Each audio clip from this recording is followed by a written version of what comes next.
आज हम कक्षा 5 के 8वां अध्याय नक्शे पर बात करेंगे। बच्चों, हम अपने आसपास का एरिया ही देख पाते हैं ना। दूसरा एरिया देखना होगा तो हमें वहां पे जाना पड़ेगा। जैसे हम एक शहर में खड़े हैं, हमें दूसरा शहर देखना है तो हमें दूसरे शहर में जाना होगा, है ना। हम एक मार्केट में खड़े हैं तो हमें दूसरे मार्केट में देखना है हमें, तो दूसरी मार्केट में हमें जाना होगा। तो लेकिन यदि नक्शा अगर साथ में होगा तो हम सब चीज़ों को एक साथ देख सकते हैं। देश कहाँ पर है, उस देश में कोई नगर कहाँ पर है, कोई पर्वत कहाँ पर है, नदियाँ कहाँ पर हैं, तो इन सब की स्थिति को स्केल की सहायता से कागज़ पर छोटे रूप में दिखाया जाता है, तो उसी को हम नक्शा कहते हैं। आशी अपने स्कूल के साथियों के साथ गणतंत्र दिवस की परेड देखने के लिए इंडिया गेट गई। जब वे सब आराम से बैठ रहे थे तो उन्होंने लाउड स्पीकर पर इंडिया गेट के बारे में सुना। राष्ट्रपति परेड का सैल्यूट ले रही हैं। राष्ट्रपति के दाहिने ओर इंडिया गेट है। इसे पहले विश्व युद्ध में मारे गए सिपाहियों की याद में बनाया गया था। तो बच्चों, ये गणतंत्र दिवस की परेड, गणतंत्र दिवस होता है 26 जनवरी को। 26 जनवरी पर परेड निकाली जाए तो इंडिया गेट ये आपको दिखाई दे रहा है। इंडिया गेट भारत की राजधानी दिल्ली में स्थित है। इस इंडिया गेट की दीवारों पर आप ध्यान से देखोगे तो इसमें शहीदों के नाम लिखे हैं। पूरी दीवार पर शहीदों के नाम लिखे हैं।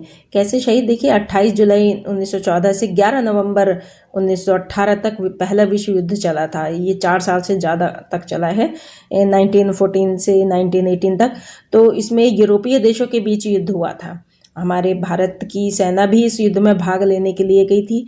इस युद्ध में बच्चों, सेना के बहुत सारे जवान मारे गए थे। तो उन शहीदों के नाम जो है इस इंडिया गेट की दीवार पर लिखे हुए हैं। राजपथ बच्चों सड़क को कहते हैं। तो बहुत सारे लोग राजपथ के दोनों ओर बैठे हैं, यानी सड़क के जो राजपथ दिखाई दे रहा है उस राजपथ के दोनों तरफ बैठे हैं और यहीं से परेड गुजरती है।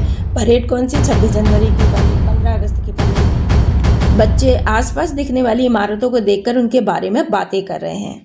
यहाँ पर ये बच्चा कह रहा है, सर ने बताया था कि इंडिया गेट के ठीक सामने राष्ट्रपति भवन है, इसलिए हमारे दाहिनी ओर नजर आने वाली आखिरी इमारत राष्ट्रपति भवन होना चाहिए। देखो अदिति, वो रहा इंडिया गेट। यहाँ पे बच्चों को इंडिया गेट से राष्ट्रपति भवन दिखाई दे गया। इसका मतलब है कि इंडिया गेट और राष्ट्रपति भवन आसपास है। यह हेलीकॉप्टर से लिया गया एक चित्र है। तुम राजपथ को देख सकते हो जो इंडिया गेट और राष्ट्रपति भवन को जोड़ता है। अदिति राजपथ पर कहाँ बैठी होगी, उस जगह पर निशान लगाओ। देखिए, अदिति के दाहिनी ओर राष्ट्रपति भवन है, तो यहाँ पर इस तरफ अदिति बैठी होगी क्योंकि उसके दाहिनी तरफ राष्ट्रपति भवन है ना। अगर वो इधर बैठेगी तो उस अदिति के बाईं तरफ हो जाएगा राष्ट्रपति भवन, इसलिए अदिति इस तरफ बैठी होगी। फोटो और नक्शा। क्या तुमने कभी किसी शहर का नक्शा देखा है? नक्शा 1 को देखो, इसके चित्र से मिलान करके बताओ कि इंडिया गेट कहाँ है। नक्शे पर इसका चित्र बनाओ। ये देखिए, ये हमें नक्शा दिखाई दे रहा है। ये इस नक्शे में इंडिया गेट देखो हमें दिखाई दे रहा है। कहाँ दिखाई दे रहा है? इस तरफ इधर इंडिया गेट है और इस तरफ ये राष्ट्रपति भवन है। ये देखिए, यदि हम मैप और फोटो का दोनों का मिलान करेंगे तो हमें ये चित्र बिल्कुल साफ दिखाई दे रहा है। ये देखिए, विजय चौक इधर आ गया, ये रफी मार्ग है, राजपथ ये रहा हिस्सा, जनपथ इधर आ गया और इधर मानसिंह रोड है और इधर जाकिर हुसैन मार्ग है और कस्तूरबा गांधी मार्ग इधर है और तिलक मार्ग इधर है। नेशनल स्टेडियम इधर कहीं है। तो इस तरह से हमें ये फोटो और नक्शे का पूरा मिलान हमें दिखाई दे रहा है। हमें पता चल रहा है कि ये जो नक्शा है, मैप है, वो इसी फोटो का है। परेड का इंतजार करते हुए कांचा और उसके कुछ दोस्त सोच रहे थे कि परेड कहाँ खत्म होगी। कांचा के पास वह अखबार था, वह न्यूज़पेपर था जिसमें परेड का रास्ता दिखाया हुआ था। विजय चौक, फिर राजपथ, फिर इंडिया गेट, फिर तिलक मार्ग, फिर बहादुर शाह जफर मार्ग, सुभाष मार्ग, लाल किला। ये रास्ते के नाम है जहाँ से वो रोड जाएंगी। तो ये देखो, बच्चे परेड का रास्ता पता करने के लिए इस नक्शे को देखने लगे। ये नीचे ये नक्शा दिखाया गया है, इस नक्शे को देखने लगे। नक्शे की बच्चों जब भी नक्शा देखते हैं तो इसमें दिशाओं का ज़रूर ध्यान रखते हैं। ये देखिए, इधर है उत्तर दिशा, ऊपर उत्तर दिशा होती है, नीचे दक्षिण दिशा होती है, बिल्कुल उत्तर के ठीक अपोजिट दक्षिण दिशा होती है। फिर राइट साइड में पूर्व दिशा होती है और पूर्व दिशा के ठीक अपोजिट पश्चिम दिशा होती है। तो ये हमें नक्शे में ज़रूर दिखाना होता है जिससे हमें दिशाओं का पता चल सके। ये चौक है, ये राष्ट्रपति भवन, ये राष्ट्रपति भवन से इधर ये विजय चौक है, विजय चौक के बाद ये इधर रफ़ी मार्ग है, राजपथ है, ये पूरा यहाँ से यहाँ तक राजपथ है ये। तो ये रफ़ी मार्ग दिखाई दे रहा है और ये जनपथ दिखाई दे रहा है। इस तरह से ये तिलक मार्ग, ये राष्ट्रपति भवन, ये विजय चौक, ये इंडिया गेट और तिलक मार्ग ये इधर दिखाया है। ये तिलक मार्ग ये आ गया, ये तिलक मार्ग। और फिर इन्होंने बहादुर शाह जफर मार्ग ये इधर आ गया, ये बहादुर शाह जफर मार्ग है। आगे ये सुभाष मार्ग आ गया और फिर उसके बाद ये लाल किला आ गया। ये यहाँ से इस तरह से ये लाल किला, ये सड़कें आपस में एक दूसरे से जुड़ रही हैं और यहाँ पर ये लाल किला में पहुँचा दे रही हैं। अगर हम नक्शे में जूम इन करें यानी एक हिस्से को बड़ा करके देखें तो इसका एक हिस्सा कुछ ऐसा नज़र आएगा। ये देखिए, आपको यहाँ पर नक्शा 2 में आपको यह नक्शा को बड़ा करके दिखाया गया है, जूम करके दिखाया है। तो ये इस तरह से दिखाई देगा। पीले रंग की भाग की आकृति देखो, क्या तुमने ये आकृति पहले देखी है? उसके कितने किनारे हैं? ये देखिए, पीले रंग की आकृति ये दिखाई दे रही है। इस जगह को कहते हैं केंद्रीय हेक्सागन। केंद्र में है ना, केंद्र मतलब सेंटर, ये यहाँ के सब की सेंटर में है तो इसलिए इसको सेंट्रल हेक्सागन कहेंगे। देखिए इसके कितने किनारे हैं, देखो 1 2 3 4 5 6 किनारे हैं इसके, 6 इसके बॉर्डर हैं। तो इस तरह का तुमने पहले कहाँ देखा है? बताओ कहाँ देखा है? इस तरह की आकृति हम मधुमक्खी के छत्ते में देखी है। मधुमक्खी का छत्ता भी बच्चों हेक्सागन की शेप में होता है। अगर तुम राजपथ पर चल रहे हो तो इंडिया गेट के बाद तुम्हारे किस तरफ चिल्ड्रन पार्क होगा? ये देखिए, ये इंडिया गेट है और यदि हम इंडिया गेट पर चल रहे हैं तो हमारी किस तरफ इंडिया गेट होगा? ये देखो, ये दाहिने हाथ की तरफ हमारा चिल्ड्रन पार्क आ जाएगा। इस तरह से हम होंगे तो कुछ इस तरह यहाँ पर चिल्ड्रन पार्क होगा तो हमारा ये दाहिना हाथ पड़ेगा। इनमें से कौन सी सड़कें आपस में सबसे बड़ा कोण बनाती हैं? यहाँ पर ये क ख ग दिए हैं, मानसिंह रोड और शाहजहां रोड, अशोक रोड और मानसिंह रोड, जनपथ और राजपथ। तो चलिए देखते हैं कौन सा रोड है। ये देखिए, मानसिंह रोड है ये और शाहजहां रोड है ये, और इधर दिया है ये जनपथ और राजपथ, और इधर है ये अशोक रोड और मानसिंह रोड। इसमें ये कोण आपको दिखाई दे रहे होंगे। तो देखने से ही पता लग रहा है इधर जनपथ और राजपथ वाला तो 90 डिग्री का कोण बना रहा है। मानसिंह रोड और शाहजहां रोड ये न्यून कोण है, और अशोक रोड और मानसिंह रोड जो है ये सबसे बड़ा कोण देखने से पता लग रहा है। तो हमारा ख का उत्तर अशोक रोड और मानसिंह रोड जो है वो हमारा सबसे बड़ा कोण बना रहा है। तो सही आंसर यही होगा। इनमें से कौन सी सड़कें आपस में समकोण बनाती है? तो समकोण हमने अभी आपको बताया था, जनपथ और राजपथ जो है ये समकोण बना रही है। अब आगे देखते हैं। परेड का इंतजार करते हुए कांचा और उसके कुछ दोस्त सोच रहे थे कि परेड कहाँ खत्म होगी। कांचा के पास वह अखबार था जिसमें परेड का रास्ता दिखाया हुआ था। तो ये देखिए इसका परेड का रास्ता कैसा है। विजय चौक से होते हुए राजपथ, राजपथ के बाद इंडिया गेट, इंडिया गेट के बाद तिलक मार्ग, तिलक मार्ग के बाद बहादुर शाह जफर मार्ग, इसके बाद सुभाष मार्ग और फिर लाल किला पर हमारी परेड खत्म हो जाएगी। तो ये देखिए इस नक्शे में दिखाया गया है। ये देखिए ये यहाँ से इस तरह यहाँ तक आएगी, फिर यहाँ से इधर तिलक मार्ग से, फिर ये बहादुर शाह जफर मार्ग से होते हुए सुभाष मार्ग, और ये लाल किले पर पहुंचकर हमारी ये जो परेड है वो समाप्त हो जाएगी। यहाँ पर बच्चे ये बातें कर रहे हैं, देखो पेपर उनके हाथ में है और ये बातें कर रहे हैं। क्या बातें कर रहे हैं? एक बच्चा बोल रहा है अरे देखो ये इंडिया गेट है और ये रहा राष्ट्रपति भवन। दूसरा बोल रहा है मेरी माँ ने मुझे बताया था कि विजय चौक से लेकर इंडिया गेट तक राजपथ 2 किलोमीटर लंबा है। ये देखिए यहाँ से यहाँ तक। दूसरा बच्चा बोल रहा है इनके बीच ये लंबी सड़क राजपथ है। इस नक्शे पर ये लगभग 4 सेंटीमीटर लंबा दिखाया है, इसलिए नक्शे के 4 सेंटीमीटर धरती पर 2 किलोमीटर के बराबर है। दूसरा बच्चा कह रहा है चलो अंदाजा लगाएं कि राजपथ कितने किलोमीटर लंबा है। तुम ठीक कह रहे हो, देखो नक्शे के नीचे लिखा है scale 2 centimetre is equal to 1 kilometre. अब ये स्केल क्या है? देखो बच्चों, जब हम एक बड़े से क्षेत्र को किसी छोटे से कागज पर दिखाते हैं ना, तो हर हिस्से का एक निश्चित अनुपात में कम करना पड़ता है।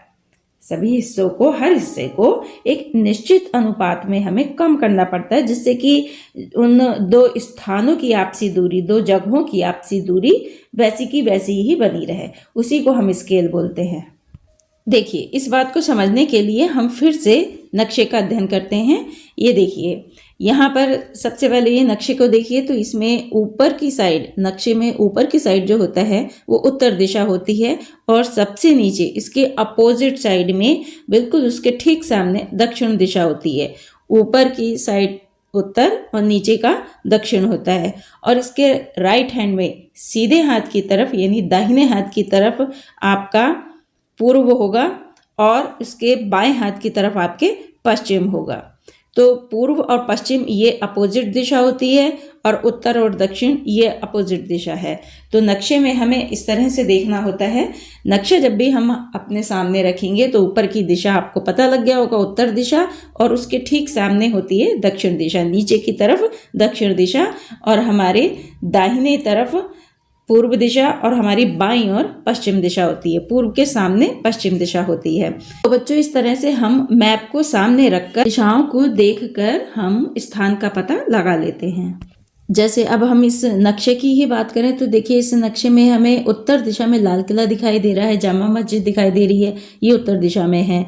और नीचे दक्षिण दिशा में क्या है? दक्षिण दिशा में है ये हमारा इंडिया गेट और पूर्व दिशा में यमुना नदी है और पश्चिम दिशा में कनॉट प्लेस है। तो ये तो बच्चों ही दिशाओं की बात। अब स्केल की बात करते हैं। स्केल आ जाइए। जैसे ये स्थान है, कोई स्थान लिया आपने, उसका स्केल रखा और उस पे स्केल पर आपको 2 सेंटीमीटर आपको दिखाई दे रहा है, 2 सेंटीमीटर। तो इसका मतलब ये हुआ कि उस स्थान की जो एक्चुअल दूरी है उसकी जमीनी दूरी 1 किलोमीटर है। जैसा कि आप इसमें देख पा रहे हैं, इसका मतलब ये हुआ कि इस स्थान की दूरी, इस स्थान की जो जमीन पर जो दूरी होगी ना, वो 1 किलोमीटर होगी, जो कि हमें स्केल में 2 सेंटीमीटर दिखाई दे रही है। तो वो 1 किलोमीटर हमारी जमीन पर होगी। 3 में परेड का रास्ता दिखाओ और इंडिया गेट व राजपथ पर निशान लगाओ। तो ये देखिए परेड का रास्ता। आगे कह रहे हैं कि नक्शे को देखो और पता लगाओ कौन सी सड़क सबसे लंबी है। बहादुर शाह जफर मार्ग, सुभाष मार्ग और तिलक मार्ग, इन तीनों में से आपको बताना है कि कौन सी सबसे लंबी सड़क है। तो देखते हैं नक्शे पर। सबसे लंबी सड़क जो है वो हमारी यही वाली सड़क होगी। ये आपको यहाँ से यहाँ तक दिखाई दे रही, यही सड़क सबसे लंबी है। आगे वो बोल रहे हैं, अगर रूबिया जामा मस्जिद की ओर से परेड देखने आ रही है तो सोचो उसे कितना दूर तक चलना पड़ेगा। तो इसको देखने के लिए हम फिर से नक्शे पर आते हैं। ये देखिए मैप, और इसमें जामा मस्जिद ये है। जामा मस्जिद से यदि वो परेड देखने आती है तो उसको यहाँ से यहाँ तक की देखो, इस सड़क की दूरी 2 सेंटीमीटर है। तो 2 सेंटीमीटर का मतलब क्या हुआ? जमीन पर वो कितनी होगी? 1 किलोमीटर होगी। तो उसे कितना चलना पड़ेगा? रूबिया को 1 किलोमीटर चलना होगा, क्योंकि यहाँ से ये परेड मार्ग है ना, ये सुभाष मार्ग से होती हुई जाएगी परेड। तो यहाँ से यहाँ तक की दूरी जो है वो 1 किलोमीटर है। तो ये 2 सेंटीमीटर है तो 1 किलोमीटर हो ही गया। तो उसे रूबिया को कितना चलना पड़ा? रूबिया को 1 किलोमीटर चलना पड़ा। खंडगा परेड का पूरा रास्ता लगभग कितना लंबा है? किलोमीटर, 16 किलोमीटर, 25 किलोमीटर और 8 किलोमीटर। तो बच्चों, इस प्रश्न का उत्तर पाने के लिए हमें फिर से नक्शे पर आना होगा। बच्चों, दूरी को जानने के लिए हमें स्केल की जरूरत पड़ेगी। इस तरह की स्केल की जरूरत होगी आपको, और आपको फिर यहाँ से विजय चौक से लेकर अपना स्केल यहाँ पे रख देना है। इसमें नापना है आपने कि कितनी दूरी आ रही है, कितने सेंटीमीटर आ रहा है। चौक से इंडिया गेट तक की दूरी आपको नापनी होगी। फिर इंडिया गेट के बाद आपको यहाँ से आना होगा इस तरह, ये तिलक मार्ग के बाद ये बहादुर शाह जफर मार्ग, इसके बाद ये सुभाष मार्ग ये आपको इधर यहाँ से यहाँ तक इस तरह से, और फिर ये इस तरह से आपको ये पूरा स्केल से नाप लेना है। स्केल से नाप लेने के बाद बच्चों, जो आपको मेजरमेंट आएगा आपका वो 16 सेंटीमीटर का आएगा। बच्चों, नक्शे पर विजय चौक से लेकर लाल किले तक की दूरी 16 सेंटीमीटर है, लेकिन ऑन ग्राउंड ऐसा नहीं होगा। ऑन ग्राउंड तो ये बहुत ही लंबी दूरी होगी। इस दूरी को पार करने के लिए हमें बस का सहारा लेना पड़ेगा, रिक्शे का, टेम्पो का, ऑटो का सहारा लेना पड़ेगा।